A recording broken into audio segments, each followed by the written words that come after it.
Okay, guys, I'm about to let everyone know that I am on the video chat, or the voice chat, rather.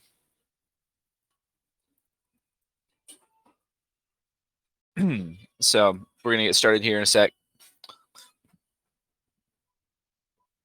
Um,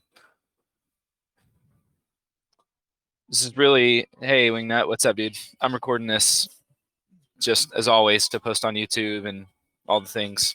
So I'm gonna write that in the message chat real quick. So if you don't want your voice,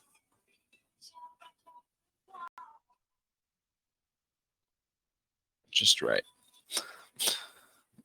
So I didn't really have anything on an agenda to talk about today. I just thought that we'd record a few thoughts. I had a rough night last night because my kids got sick again and my wife is not feeling good. So I'm at some random coffee shop and yeah, so not really preparing anything, just wanting to be active and available for folks and maybe share a few nuggets along the way. Sometimes I think excuse me, talking about what we're up to and even the little things communicates a little bit of trust and gets you into our brains, because sometimes you guys in the community ask questions about why we do something or why we don't do something or have we considered this, and you don't, because you're not seeing all the things behind the scenes. Naturally you have those questions, and so I think the more we give information, the more you'll see how much thought is going into everything we do. So um, just a few things. Oh, it's all good. One of you guys said that it's time for breakfast for the kids, so it's fine not to join us here. Um, so I think what I'd like to focus on is talk a little bit about our the theory behind our black market and our rug roll coming up, because those are going to be released rather soon. Because we already talked about our InstaBuy contracts that are going to be in our data lab section of the catacombs. So if you always know, or if you're always paying attention, we kind of tongue in cheek throw out a lot of story building language like the catacombs, or we use the mausoleum for our auction house. That probably holds us back to some degree because people don't know what that is. However, we are here for the long term, so we are building a story and building a world for the game that we're creating is set in this world. So in order to construct that world, you have to use language that points people the direction you want to go. And sometimes that means that there's a barrier or there's a learning curve, and that just is what it is. So that's why we use that language. But we've already talked about the InstaBuy contract, which is basically pay X amount of BNB, receive this NFT. It's just a straight purchase is what it is. So we've talked about that before as being a part of our data lab. But what we're going to do today is talk a little bit about the Rugroll and the black market. So for most of you guys, the Rugroll feature, I'm sorry, there's like Celine Dion or something playing in the background. I don't know if you can hear it. For the Rugroll contract, just so you know, like where our head was at with this, is we needed to create varying levels of I guess opportunity for people to jump into our graves. So we get this feedback often. Yeah, I do sound too human, but I'm faking it. Bit holders hodler is making comments about my voice. So for Rugroll, we needed to create varying levels for people to engage with our graves, because the feedback that we keep constantly getting is that I don't have whatever rug token, so how do I get into the grave? Well, one way people are doing that is they're straight up going to the open market and buying it.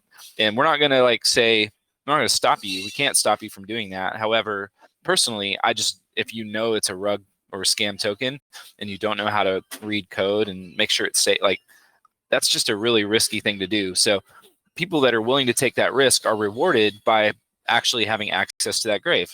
Well, what about the people that are more risk averse and that don't want to get rugged or don't want to give their wallet permission to some strange token or some strange platform they don't know about. Well, that's where the Rugroll comes in. So some of the graves that we've already listed, that we've kind of looked and seen that these are, I wouldn't say safe, but at least the contracts themselves are not, a lot of them are renounced ownership, and so there's not really much can be done with that token contract. What about those? Well, we're going to provide a way for people to roll for them. And it burns zombie, so it helps the ecosystem, and it keeps you from having to get off of our platform.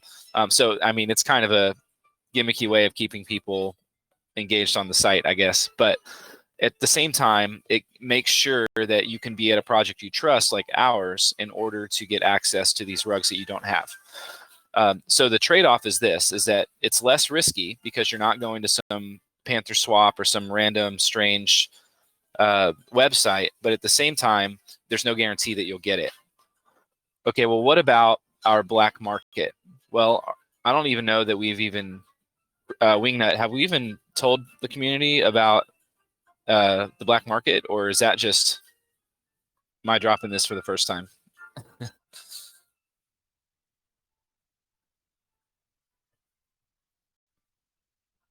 Okay, it's an exclusive. Yeah. Well, there you heard it here first, an exclusive. So we do have, yeah, there is no black market, is what we've been saying. Well, there is a black market coming. In our black market, you'll be able to list directly the rugs that you have for purchase from other users. So it will be a direct peer-to-peer, over-the-counter trade, and you will be able to set the price in zombie that you would like for that rug. So the thing about it is it's probably going to be projects listed for a premium, right? And it's going to be the least risky way. It's probably the least risky way for you to secure access to some of these tokens, right? In that you're getting them in a safe contract that you don't have to interact with some other platform, and you're paying a premium for it, which is, whatever the person selling it, whatever they're listing it for in zombie. So I don't know, Wingnut, can you share more about the tokenomics? I can't remember if it was like going to be for a fee or if there was a service charge. I want to say it was like a percentage or something. I can't really recall.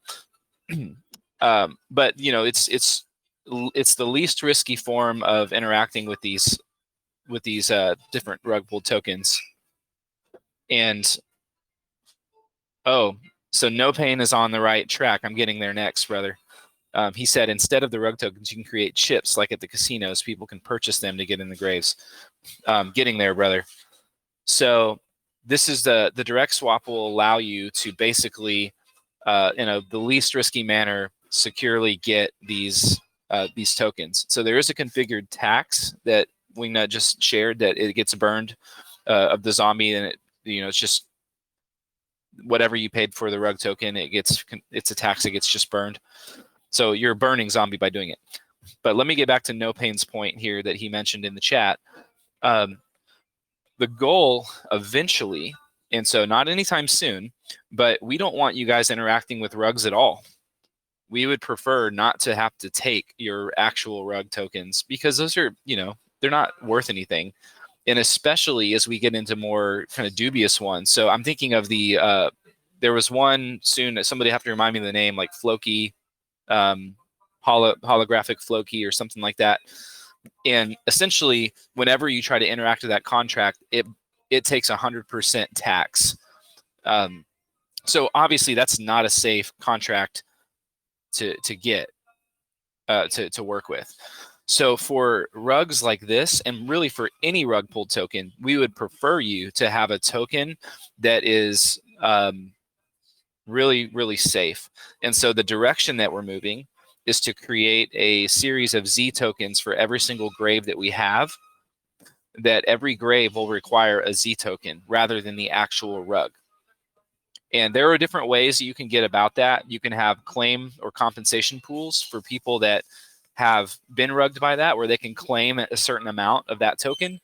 But what it will do is it will make it such that if you were not rugged by that token, you will not. You'll have a hard time or a harder time getting those tokens. So, and essentially, we'd be utilizing what you said, No Pain, like a casino chip instead of the actual rug token. So it's almost like instead of going up to the blackjack table and handing them $1, you have to trade that dollar in for a token or a chip that the chip is then used to play in the game. So that's kind of what we're trying to do. So eventually the black market and the Rugroll will consist of a lot of Z tokens. But I'm saying all of this preliminarily, we are nowhere near close to doing that and executing on that. This is simply a direction that we're going to go because it makes a safer environment for everybody. Now, are there going to be ways probably to game that and kind of figure out, I'm sure there's going to be ways for people to still game the system, but at the very least, it will reduce that activity to people that are already engaged in risky behavior. So we're not going to factor in we're not going to try and make it such that nobody can get it except for the people that have been rugged. At the same time, we're not going to try and create an open system where everything operates on contracts that we don't control, because that's just simply not a safe thing to do moving forward. So that's a little bit about Rugroll and a little bit about the black market that's coming. Now, once we've released the catacombs, those features won't be immediately available. We're starting with our data lab, which is our InstaBuy contract, and then we will be moving toward a different features of the catacombs, including those two that I just laid out. So that's kind of where it's going with the catacombs. And I do want to share maybe another thing, just Sunday morning thoughts here for the non-fungible tombs. So y'all have heard of these? Have we heard of these yet? Have y'all heard of the NF tombs? Help me out in the chat. Oh. Well, maybe I shouldn't share. No, okay, yeah, it's been on Medium a little. Okay, that's good. So if I posted a little bit on Medium, that means that I'm free to share it, right? But I'm not going to probably post this. Whenever we post things on Medium or publicly, like as a verified place to go and see it like that, that's an official statement. So take my audio ramblings as just kind of like leaks of future things to come. And if they change between the time I say them and the time they're launched, like that's on you. So, oh, hey, we would do infographics, brother. We would gladly do infographics, except we would need somebody to make them. So anybody want to volunteer for that? That's great. So here's how we are upgrading our tombs. So anyone that's a liquidity provider right now, the way that if you know how these things work, generally speaking, liquidity providers get these transaction fees, but you encounter something called impermanent loss. And this impermanent loss that you are incurring is sometimes can outweigh the benefit. You're not really losing anything in an impermanent loss. You would have done better had you just held. So how do people incentivize this? Well, they give you yields or high percentage yields on their token. And so we've done that with our tombs, except our emission rate is not quite as high. So that's something that we've seen as an issue. And I don't think that that's the issue of our community. I think most of you guys love what we're doing enough that you would provide liquidity just because you like the project. And we see that that's the case. However, one way that we hope to bring in a lot more liquidity is by upgrading our tombs. And so our tombs are going to essentially be changed to what we call non-fungible tombs, NF tombs. And what we're going to be doing with that is for providing liquidity, you are going to be offered a chance to get NFTs for that. So no longer in our graves. It's not just going to be in our graves only, but also in our tombs where you can get these NFTs. The way that it works is I'm not going to reveal the actual art itself, I think you'll really like it. And for those of you who are engaged in our platform and in the Telegram chat, all the elements of that are going to make sense to you. The different pieces of art that we have, they're going to be really fun. You're going to be like, oh, okay, I see. You'll see the connections. But we will have a common, uncommon, rare, and legendary NFTs available in these tombs. And the way that those are going to function is that after 30 days, you'll be eligible to mint an NFT, just like our graves.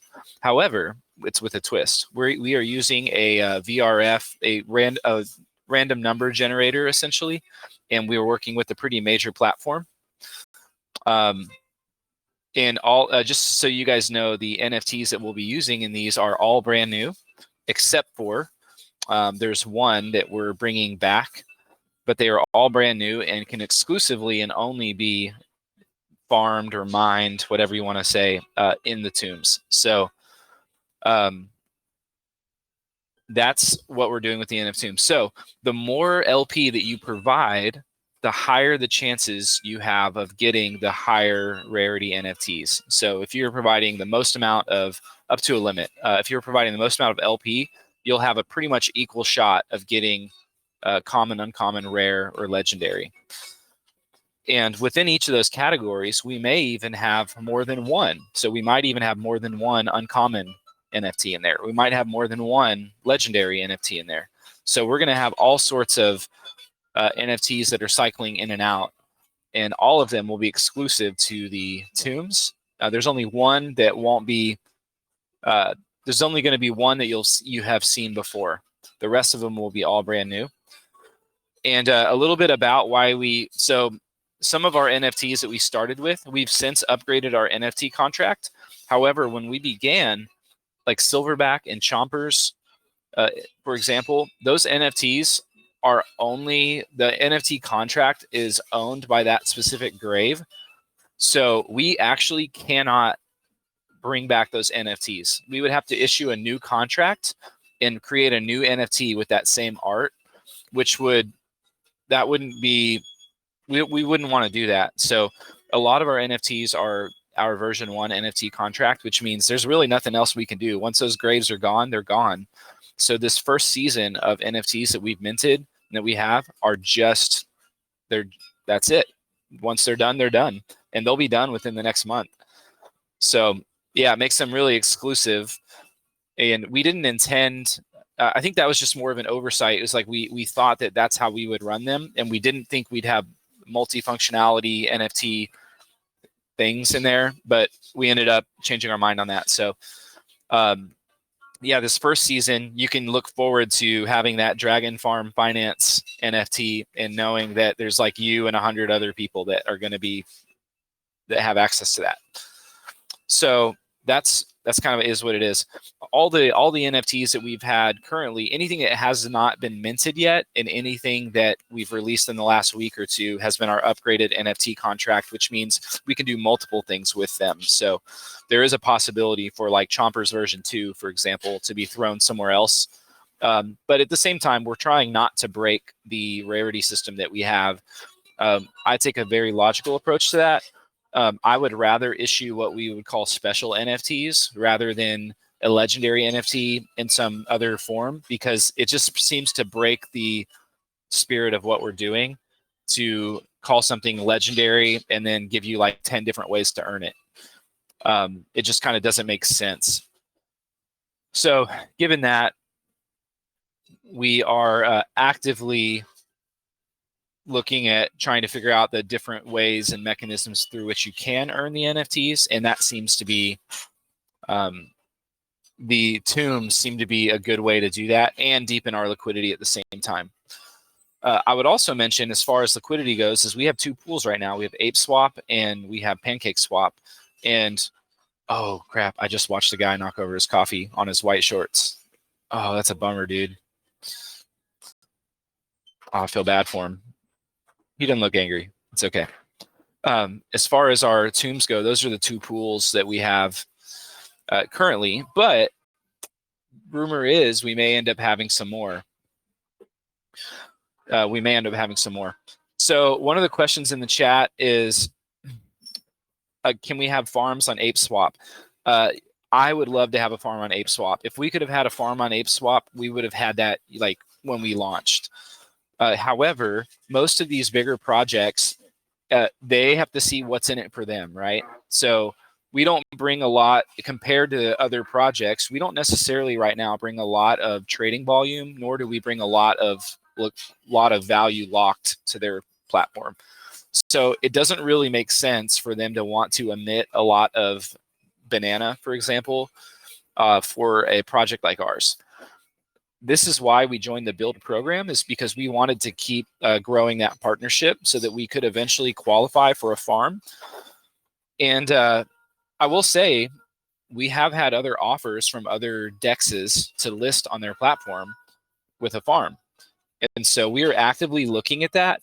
However, we are trying to do our best to honor our commitment to ApeSwap and the build program. The good news is that the 75% of our LP being on their platform is not a hard and fast rule. It's just more of a general, hey, try and get your LP to us.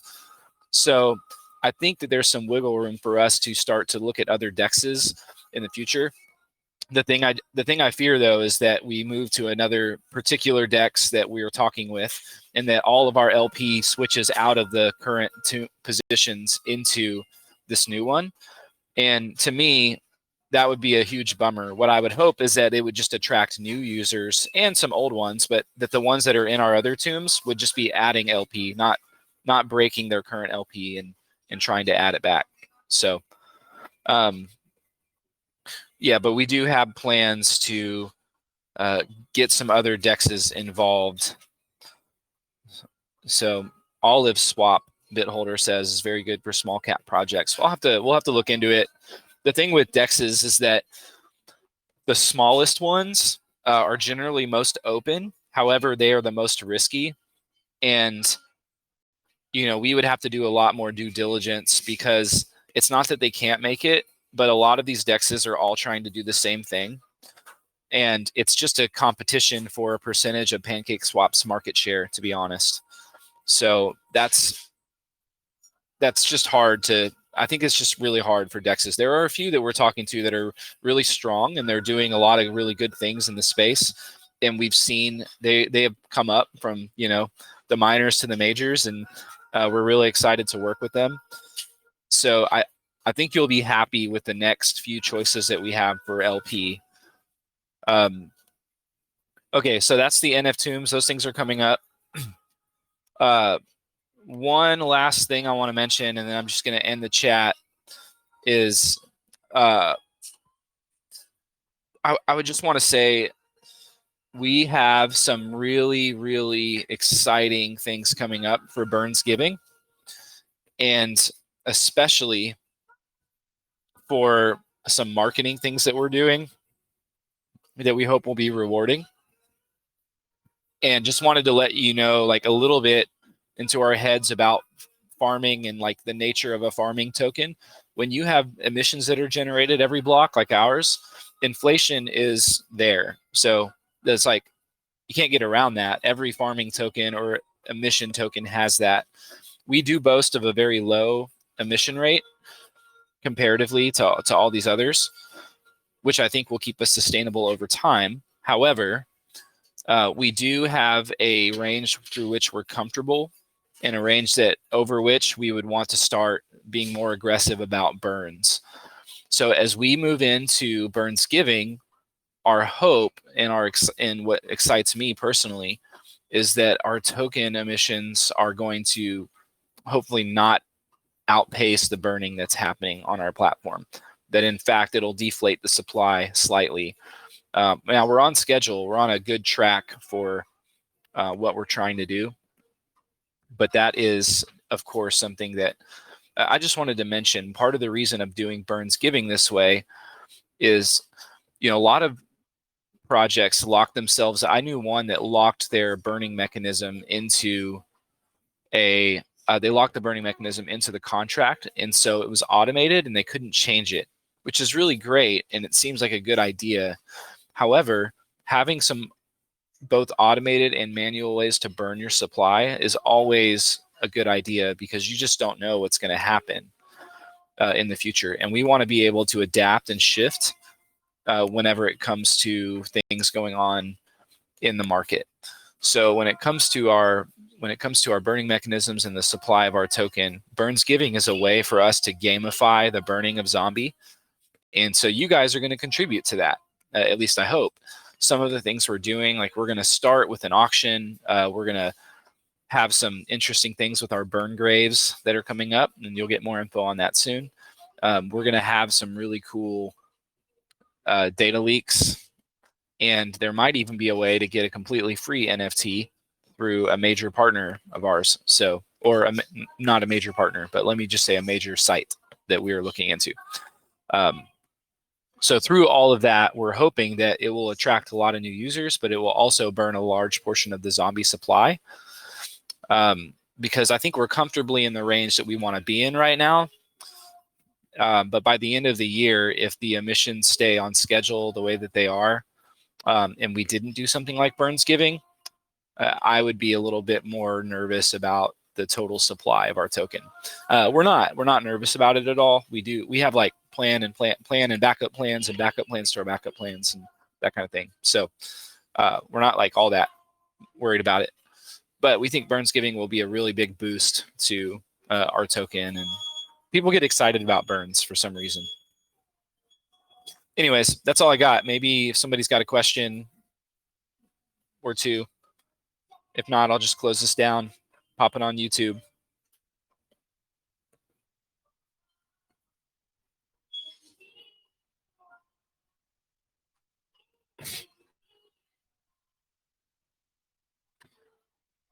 BitHolder says he's good. No one is good except God alone. I heard that somewhere.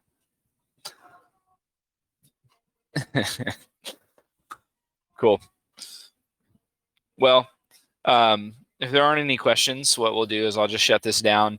I like doing these little mini things. Like when I can't really predict or plan when I have the time. I did have time today because my family is sick, and so I had to escape the house in order to get some things done.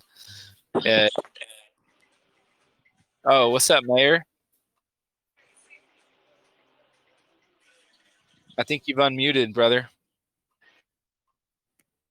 Oh, I muted him back. Cool. Okay, guys, thanks for listening. If you have questions, we're always around. We're trying to be as engaged and active as we can. We will have some updates on our team hours and our public hours, because something that you guys know, y'all know the whole good morning, GM, funny like crypto language right now that's happening. It's so true. It's like when you're internet native and you're always online, it's hard to really manage your time and have a good work-life balance. And we really want to be healthy. So we're attempting to give our team some health and work-life balance so that we can do it for the long haul. So we'll be updating some of our online hours, and doesn't mean we're going to be less active. It just means like you can expect us at this time, but if we're on at another time, that's a privilege, not like an expectation. So cool. Bye.